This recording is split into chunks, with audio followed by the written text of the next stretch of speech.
Hello my dear students, मैं Ajay sir अपने YouTube channel पर आप सभी का फिर से स्वागत करता हूं। आज हम पढ़ने जा रहे हैं क्लास 12th केमिस्ट्री का चैप्टर 9 उपसहसंयोजी यौगिक कोऑर्डिनेशन कंपाउंड्स, जिसमें आज हम पढ़ने वाले रिक्त स्थान की पूर्ति कीजिए। हम सभी जानते हैं एग्जाम में ऑब्जेक्टिव 4 प्रकार से पूछे जाते हैं। बहुविकल्पीय प्रश्न, रिक्त स्थान की पूर्ति कीजिए, एक शब्द या वाक्य में उत्तर दीजिए और सही जोड़ी बनाइए। तो अब तक इस चैप्टर में से जितने भी क्वेश्चन पूछे गए हैं, हम उसे सारे क्वेश्चनों को रिक्त स्थान के रूप में पढ़ेंगे और आगे भी इन्हीं में से क्वेश्चन पूछे जाएंगे। तो उम्मीद करता हूँ जो भी आज हम पढ़ेंगे आपको बहुत अच्छी तरीके से आने वाला है। तो आप प्लीज़ बने रहिए मेरे साथ। पहला क्वेश्चन देखते हैं। ईडीटीए, ईडीटीए एक खाली स्थान लिगेंड है, मतलब एग्जाम में पूछेगा कि ईडीटीए खालिस्तान लिगेंड है, तो हम जानते हैं ईडीटीए एक हेक्सादंतुर लिगेंड है, या हम इसको षष्टदंतुर लिगेंड भी कहते हैं। ईडीटीए का फुल फॉर्म होता है एथिलीन डाइएमीन टेट्रा एसीटेट।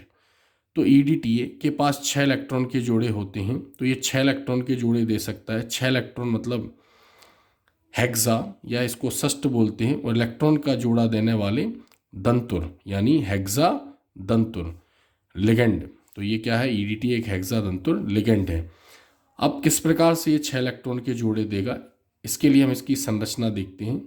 तो इसकी संरचना N CH2 CH2 single bond N, इस कॉर्नर पर इससे जुड़े रहेगा CH2 C double O negative charge, CH2 C double O negative charge. यहाँ पर हम इसको देखेंगे CH2 C double O negative charge, CH2 C double O negative charge. तो हम देखते हैं यहाँ पर एक इलेक्ट्रॉन का जोड़ा इसके ऊपर होगा, एक इलेक्ट्रॉन का जोड़ा इसके ऊपर होगा, एक इलेक्ट्रॉन का जोड़ा यहाँ पर होगा, एक इलेक्ट्रॉन का जोड़ा यहाँ पर होगा, लॉन पेयर ऑफ इलेक्ट्रॉन, एक इलेक्ट्रॉन का जोड़ा यहाँ पर और एक इलेक्ट्रॉन का जोड़ा यहाँ पर होगा। इस प्रकार हम देख सकते हैं कि ईडीटीए 6 इलेक्ट्रॉन के जोड़े दे सकता है। 1 2 3 4 5 6 6 इलेक्ट्रॉन के जोड़े देने के कारण हम इसको हेक्सादंतुर लिगेंड कहते हैं। अब हम इसके नाम पर भी थोड़ा ध्यान देते हैं। चूँकि यहाँ पर जो CH2 C डबल ओ जुड़ा है, ये एसीटेट आयन था। क्या था यहाँ पर? Acetate, CH3 C double O negative charge, acetate. तो 4 एसीटेट होने के कारण हम इसको बोलते हैं टेट्रा एसीटेटो। अगर यहाँ हम इसको ऐसा लिखते CH3 C डबल ओ H, तब हम इसको बोलते हैं एथिलीन डाइएमीन टेट्रा एसीटेट। क्या बोलते हैं इसको? Tetra acetate. यहाँ से हाइड्रोजन रिलीज होता है, इसके ऊपर नेगेटिव चार्ज आ जाता है। तो पहला क्वेश्चन हमने देखा कि ईडीटीए किस प्रकार का लिगेंड है, हेक्सादंतुर या षष्टदंतुर लिगेंड है। नेक्स्ट सेकंड क्वेश्चन देखते हैं। CuNH3 और इसके ऊपर +2 चार्जेस है में कौन सा संकरण होता है, यानी इसमें कॉपर में कौन सा संकरण है। इसके लिए किसी भी संकुल में हमें केंद्रीय धातु, जैसे यहाँ कॉपर केंद्रीय धातु है, उसका हमें संकरण बताना है, उस यौगिक का या केंद्रीय धातु का। तो हमें उसका इलेक्ट्रॉनिक विन्यास पता होना चाहिए। इसके लिए हमें उसका परमाणु क्रमांक पता होना चाहिए। तो इसका परमाणु क्रमांक होता है 29। अगर हम इसका इलेक्ट्रॉनिक विन्यास देखते हैं तो 1s2 2s2 2p6 3s2 3p6 3d10 और 4s1। हम सभी जानते हैं कॉपर एक डी ब्लॉक का तत्व या संक्रमण तत्व है। इसकी आखिरी कक्षा के साथ साथ डी ऑर्बिटल के इलेक्ट्रॉन भी बंद बनाने में भाग लेते हैं, तो ये पार्टिसिपेट करेंगे। हम सभी जानते हैं डी उपकोष में 5 ऑर्बिटल होते हैं। तो हमने यहाँ पर इसके 5 ऑर्बिटल देखे और यहाँ पर हमने 4s, तो हम यहाँ पर लिख सकते हैं यहाँ 3d और यहाँ लिखेंगे हम 4s। तो यहाँ पर इसमें 10 इलेक्ट्रॉन हैं, तो हमने यहाँ पर इसके 10 इलेक्ट्रॉनों को लिखा और यहाँ पर हमने 1 इलेक्ट्रॉन लिखा। तो हम सभी जानते हैं इसके ऊपर चार्ज क्या है? +2। और हम जानते हैं ये आवेश केंद्रीय धातु के ऊपर होता है, मतलब इस यौगिक में कॉपर ने 2 इलेक्ट्रॉन दिए हैं। तो कॉपर ने जो 2 इलेक्ट्रॉन दिए हैं, एक तो बाहरी कक्षा S का निकलेगा और एक ये इलेक्ट्रॉन यहाँ पर निकलेगा। इसके बाद हम देखते हैं इसमें 4p भी होगा, बट 4p में इलेक्ट्रॉन ना होने के कारण हमने इसको 4p0 लिखा। तो इस कारण हमने यहाँ पर 4p भी बनाया। ये पूरा वैकेंट है, खाली है 4p। तो हम सभी जानते हैं यहाँ पर NH3 लिगेंड है और लिगेंड का काम होता है केंद्रीय धातु को इलेक्ट्रॉन के जोड़े देना। तो 4 NH3 है, यानी एक NH3 एक इलेक्ट्रॉन का जोड़ा देगा। 4 NH3 4 इलेक्ट्रॉन के जोड़े देंगे तो कॉपर के पास 4 ऑर्बिटल यानी 4 बॉक्स खाली होने चाहिए। तो एक इलेक्ट्रॉन इसने ये दिया +2 चार्जेस पर और एक इलेक्ट्रॉन यहाँ से इसको निकला। तो इस प्रकार हम देख सकते हैं कि जो कॉपर होगा इसमें इस प्रकार इलेक्ट्रॉन देने के बाद इस प्रकार इलेक्ट्रॉनों का अरेंजमेंट होगा। एक इलेक्ट्रॉन यहाँ पर बचेगा, 4s से एक इलेक्ट्रॉन निकल जाएगा, 4s खाली हो जाएगा और 4p में 3 बॉक्स खाली रहेंगे। जब NH3 इससे जुड़ेगा, यहाँ पर ये पांचों d ऑर्बिटल हैं, ये s है और ये तीनों p हैं। जब ये 2 इलेक्ट्रॉन देगा तो एक इलेक्ट्रॉन S से निकलेगा, एक यहाँ से निकल गया। अब इसके पास एक इलेक्ट्रॉन बचा, जो इलेक्ट्रॉन यहाँ से लेकर यहाँ पर जंप कर जाएगा P के पास। तो अब हम ये कह सकते हैं कि इसके पास ये बॉक्स खाली हो जाएगा। तो जो NH3 इलेक्ट्रॉन के जोड़े देगा तो एक यहाँ रखेगा इलेक्ट्रॉन का जोड़ा, एक यहाँ रखेगा, एक इलेक्ट्रॉन का जोड़ा यहाँ रखेगा, एक यहाँ रखेगा। तो कॉपर ने NH3 के 4 इलेक्ट्रॉन के जोड़े को यहाँ पर रखा, तो उसने एक D यूज़ किया, एक S यूज़ किया और 2 P यूज़ किए, जिस कारण इसमें जो संकरण होगा वो DsP2 संकरण होगा। कौन सा संकरण होगा? DsP2। तो हम यहाँ पर लिख देते हैं इसमें DsP2 संकरण। क्लियर है। नेक्स्ट क्वेश्चन देखते हैं हम तीसरा। FeCN6 - 4 चार्जेस की आकृति क्या होगी? हम सभी जानते हैं कि जब केंद्रीय धातु से यानी किसी संकुल यौगिक में केंद्रीय धातु से 6 लिगेंड जुड़े होते हैं तो आपको ध्यान रखना है कि जो इसकी आकृति होगी वो अष्टफलकीय होगी। आकृति क्या होगी? अष्टफलकीय। अष्टफलकीय। इसमें हम एक और चीज़ ध्यान देते हैं कि जब भी केंद्रीय धातु से 6 लिगेंड जुड़े होंगे तो 6 लिगेंड जुड़े होंगे तो केंद्रीय धातु का संकरण भी पूछता है। तो संकरण पता होने के लिए हमें उसका इलेक्ट्रॉनिक विन्यास पता होना चाहिए। तो अगर केंद्रीय धातु के d ऑर्बिटल, केंद्रीय धातु के 2 d ऑर्बिटल खाली होते हैं, यहाँ पर कितने d ऑर्बिटल खाली होंगे? इसके 2। तो इस 2 d ऑर्बिटल खाली होंगे, एक s ऑर्बिटल खाली होगा और 3 p ऑर्बिटल खाली होंगे। यहाँ पर s और यहाँ पर हो गए p। तो हम कब बात कर रहे हैं? जब इसमें 6 लिगेंड जुड़े होंगे तो इसमें संकरण D2 sp3, ठीक है, या फिर इसमें संकरण होगा sp3 D2। तो इलेक्ट्रॉनिक विन्यास के आधार पर पता चलेगा अष्टफलकीय जो संकुल होते हैं उनमें संकरण sp3 D2 या D2 sp3 संकरण होता है। पहले वाले d ऑर्बिटल 2 यूज़ करता है तो D2 sp3, और इसके बाद वाले d ऑर्बिटल मतलब आगे के अगर ये d ऑर्बिटल यूज़ करता है 2 तो संकरण होगा sp3 और D2। यहाँ के 2 d ऑर्बिटल अगर ये यूज़ करता है तो संकरण होगा। या तो ये संकरण में इतने ऑर्बिटल भाग लेंगे, नहीं तो संकरण में इतने ऑर्बिटल भाग लेते इस तरफ के। तो अगर ये कंडीशन है तो संकरण होगा इसमें D2 sp3, और अगर ये कंडीशन है तो संकरण होगा इसमें sp3 D2, जो इलेक्ट्रॉनिक विन्यास के आधार पर हमें पता चलेगा। नेक्स्ट फोर्थ क्वेश्चन हम देखते हैं। तो यहाँ पर इसकी आकृति क्या होगी? अष्टफलकीय, बट संकरण भी पूछता है, वो हमें पता होना चाहिए। नेक्स्ट फोर्थ क्वेश्चन देखते हैं। NiCO4 का IUPAC नाम लिखिए। तो हमें इसका IUPAC नाम पता होना चाहिए। तो CO एक उदासीन लिगेंड है, इसके ऊपर कोई आवेश नहीं होता है। 4 लिगेंड यहाँ पर जुड़े हुए हैं तो यहाँ पर हम लिखेंगे 4 के लिए टेट्रा, CO का नाम होगा कार्बोनिल और यहाँ पर Ni होगा निकिल, तो इसका नाम होगा टेट्रा कार्बोनिल निकिल। तो इसका नाम हम देखेंगे यहाँ पर tetra carbonyl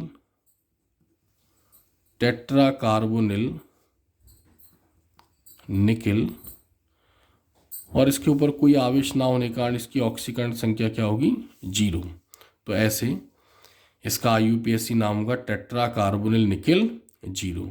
next 5th number का क्वेश्चन हम देखते हैं। 5वें नंबर का question.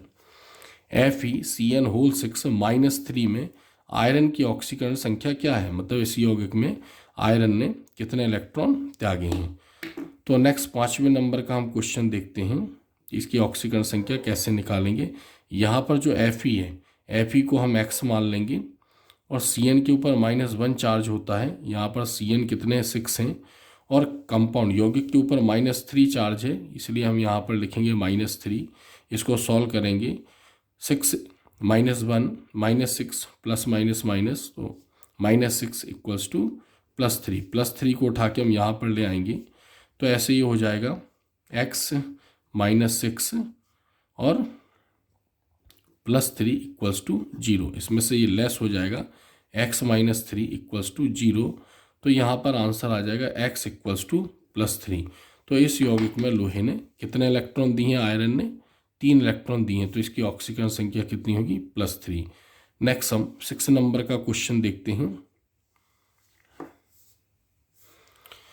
Tetraethyl lead, tetraethyl lead यानी C2H5 यानी टेट्रा मतलब 4 एथिल इससे जुड़े हुए हैं, तो 4 के लिए टेट्रा, C2H5 का नाम होगा एथिल। टेट्राएथिल लेड एक खाली स्थान यौगिक है।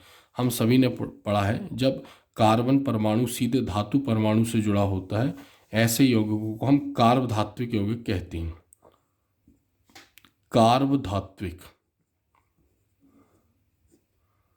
कार्बधात्विक यौगिक है ये।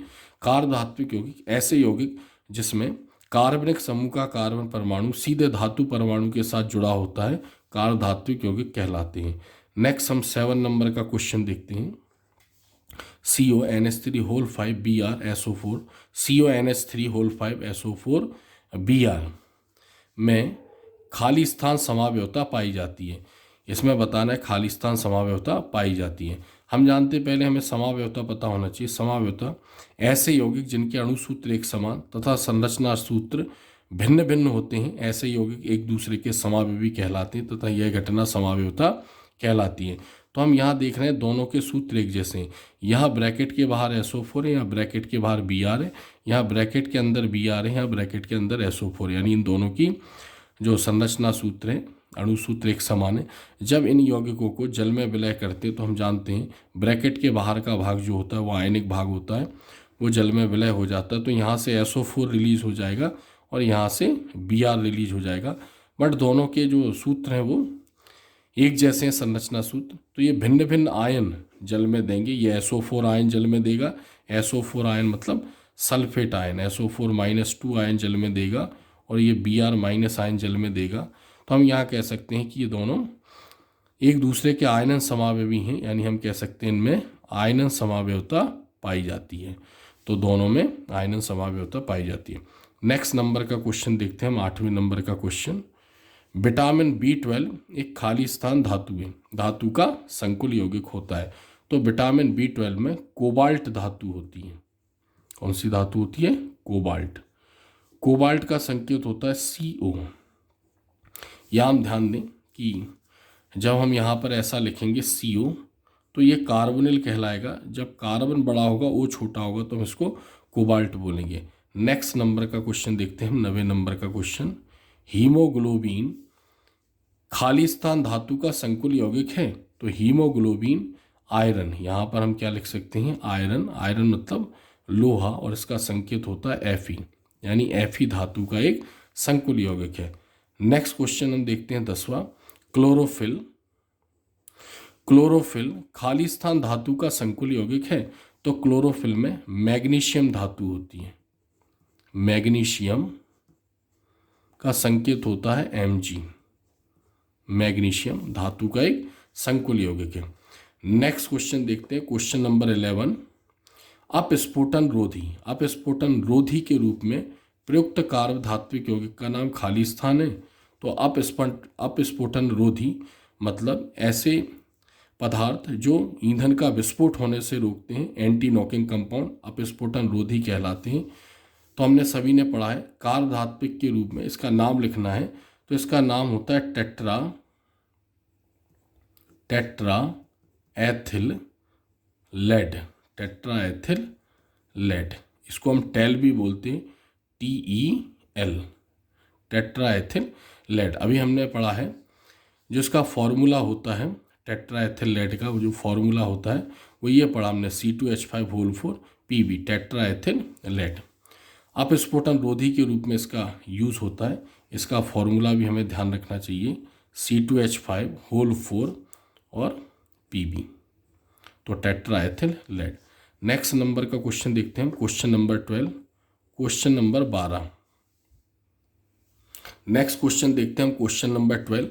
CONH3 4Cl2Cl संकुल द्वारा जल में दिए गए कुल आयनों की संख्या कितनी है? जब हम इस संकुल यौगिक को जल में डालेंगे तो ये कितने आयन रिलीज करेगा? जैसा हम सभी जानते हैं कि संकुल यौगिक में जो बड़े स्क्वायर ब्रैकेट के अंदर का पार्ट होता है ये सिंगल आयन, अकेले आयन जैसा व्यवहार करता है, और कोष्टक के बाहर का जो पार्ट होता है वो रिलीज हो जाता है, यानी जल में आयनित हो जाता है। तो ऐसे हम कहेंगे कि यहाँ पर सिंगल Cl है, तो एक Cl यहाँ से अलग हो जाएगा, तो इसके ऊपर नेगेटिव चार्ज, उस पूरे संकुल के ऊपर एक पॉजिटिव चार्ज धन आवेश आ जाएगा। तो हम ऐसे कह सकते हैं कि एक Cl नेगेटिव आयन और ये पूरा एक आयन के समान व्यवहार करेगा, ऐसे ये जल में 2 आयन रिलीज करेगा। तो क्वेश्चन नंबर 12 का आंसर है 2। नेक्स्ट क्वेश्चन देखते हैं हम, क्वेश्चन नंबर 13। K3FeCN6 में आयरन की ऑक्सीकरण संख्या खाली स्थान है, मतलब इसमें आयरन ने कितने इलेक्ट्रॉन इसकी ऑक्सीकरण संख्या में निकालनी है। तो हमने सभी ने पढ़ा है, जैसे K3FeCN6 में आयरन यानी केंद्रीय धातु परमाणु इलेक्ट्रॉन कितने देगा यहाँ पर। तो हमें पता होना चाहिए, यहाँ पोटेशियम की वैलेंसी +1, यहाँ पर 3 पोटेशियम है, यहाँ पर प्लस का साइन लगाएंगे, Fe को X मानेंगे, Cn 1 इलेक्ट्रॉन लेता है, यहाँ पर Cn 6 है, इसके ऊपर कोई चार्ज नहीं है, यहाँ पर हमने लिखा 6। तो आगे हम देखते हैं, इसका इंटू इसमें करेंगे तो हो जाएगा +3 + X, इसका इंटू इसमें होगा -6, तो यहाँ पर हो जाएगा ये +- -6 = 0। यहाँ से हम उठा के 3 इसमें से लेस कर देंगे, तो यहाँ आ जाएगा X - 3 = 0 और X = हो जाएगा यहाँ पर +3। तो हम यहाँ कह सकते हैं कि यहाँ जो आयरन की ऑक्सीकरण संख्या है वो कितनी है? +3, यानी इस यौगिक में आयरन 3 इलेक्ट्रॉन देता है। नेक्स्ट क्वेश्चन देखते हैं हम, 14 नंबर का क्वेश्चन। CONH3 5NO2Cl2 एवं CONH3 5ONO Cl2। हम देखते हैं इन यौगिकों में परमाणुओं की संख्या बराबर है, यानी इनके अणुसूत्र एक समान है, बट इनकी संरचनाएं भिन्न भिन्न होती हैं। तो यहाँ हम देख सकते हैं, यहाँ पर NO2 अटैच है और यहाँ पर ONO अटैच है, यानी NO2 होता है नाइट्रो और ये होता है यहाँ पर नाइट्राइट। तो हमने पढ़ा है कि ऐसे यौगिक जिनके अणुसूत्र एक समान होते हैं किंतु संकुल में जो लिगेंड होते हैं भिन्न भिन्न प्रकार से केंद्रीय धातु से जुड़ते हैं, ऐसे यौगिकों में लिंकेज समावयवता या बंधन समावयवता पाई जाती है। बाइडेंटेड लिगेंड होते हैं ये। तो यहाँ पर नाइट्रोजन कोबाल्ट से जुड़ा हुआ है और यहाँ पर ONO, यानी हम कह सकते हैं यहाँ पर जो ONO है ऑक्सीजन कोबाल्ट यानी धातु से जुड़ा है, यहाँ पर नाइट्रोजन केंद्रीय धातु से जुड़ा है। तो एक ही लिगेंड जब केंद्रीय धातु से 2 भिन्न भिन्न प्रकार से जुड़ता है तो ऐसे समावयवी को हम लिंकेज समावयवी, यानी यहाँ पर इसका नाम होगा लिंकेज, या हम इसको बोलते हैं बंधन, इसको हम बंधन समावयवता भी कह सकते थे। नेक्स्ट क्वेश्चन हम देखते हैं, क्वेश्चन नंबर 15। K4FeCN6 में आयरन की ऑक्सीकरण संख्या लिखिए। K4FeCN6 जैसे हमने यहाँ पर निकाला एज इट इज, यहाँ पर 3 था, यहाँ पर कितना हो गया 4, तो यहाँ पर हम करेंगे +1 × 4 + X + -1 × 6 = 0। पोटेशियम की ऑक्सीकरण संख्या +1, 4 पोटेशियम है यानी × 4, Fe को X मानेंगे, Cn के ऊपर -1 चार्ज होता है और यहाँ पर नंबर ऑफ Cn 6 है यानी 6 Cn है। ऐसे अगर हम इसको आगे देखेंगे सॉल्व करेंगे तो यहाँ पर आ जाएगा +4 + X -6 = 0। यहाँ इसमें से हम 4 को लेस करेंगे तो यहाँ पर आ जाएगा X -2 = 0 और X = +2। तो यहाँ पर इसकी ऑक्सीकरण संख्या कितनी आएगी? +2, यानी इस यौगिक में आयरन ने 2 इलेक्ट्रॉन दिए। आगे हम देखते हैं क्वेश्चन नंबर 16। K4FeCN6 का IUPAC नाम लिखिए। तो हम सभी जानते हैं IUPAC नाम लिखने के लिए सबसे पहले हम धनायन क्षेत्र का नाम लिखते हैं यहाँ पर, यानी बड़े ब्रैकेट के जो पहले अगर है तो पहले इसका नाम लिखते हैं, बट इसकी संख्या हम यहाँ नहीं लिखते। तो सबसे पहले हम के का नाम लिखेंगे। के का नाम यहाँ पर होगा पोटेशियम, इसको बोलेंगे हम यहाँ पर पोटेशियम। पोटेशियम फिर हम लिगेंड का नाम लिखेंगे, इसकी संख्या लिखेंगे, तो इसकी संख्या 6 है, इसलिए हम यहाँ पर लिखेंगे हेक्सा। हेक्सा और सीएन को बोलेंगे हम साइनो, हेक्सा साइनो। और चूंकि इसमें धनायन क्षेत्र जुड़ा हुआ है इसलिए केंद्रीय धातु के नाम में 8 जुड़ेगा, तो इसका नाम हो जाएगा फेरेट। फेरेट। और जो इसकी ऑक्सीकरण संख्या हमने यहाँ निकाली है, इसकी ऑक्सीकरण संख्या ऊपर, तो इसकी ऑक्सीकरण संख्या को हम रोमन नंबर में लिखेंगे 2। तो ऐसे इसका नाम हो जाएगा पोटेशियम हेक्सासाइनोफेरेट 2। नेक्स्ट क्वेश्चन देखते हैं हम, क्वेश्चन नंबर 17। CO एक खाली स्थान लिगेंड है, तो CO के ऊपर कोई चार्ज नहीं होता, इसलिए CO यहाँ पर एक उदासीन लिगेंड है। CO क्या है यहाँ पर? उदासीन लिगेंड। नेक्स्ट क्वेश्चन देखते हैं 18 नंबर का।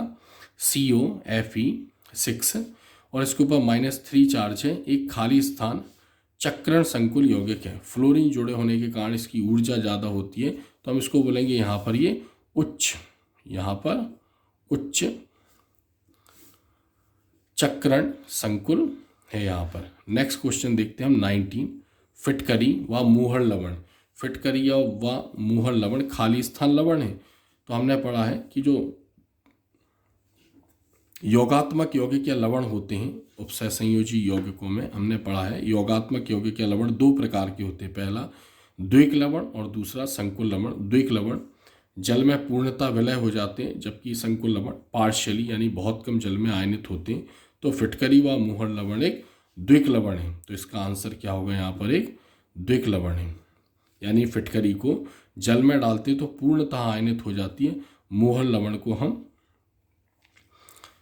मूहर लवण को मूहर ने बनाया था, इसलिए इसे मूहर लवण कहते हैं। नेक्स्ट देखते हैं क्वेश्चन नंबर 20। फेरोसिन या डाइबेंजीन क्रोमियम की संरचना किस प्रकार होती है? फेरोसिन व डाइबेंजीन क्रोमियम की संरचना किस प्रकार होती है? तो हमने सभी ने पढ़ा है। अगर हम यहाँ देखें तो फेरोसिन की संरचना इस प्रकार होती है, पेंटागोनल स्ट्रक्चर C5H5, इसके बीच में आयरन होता है और यहाँ पर भी इससे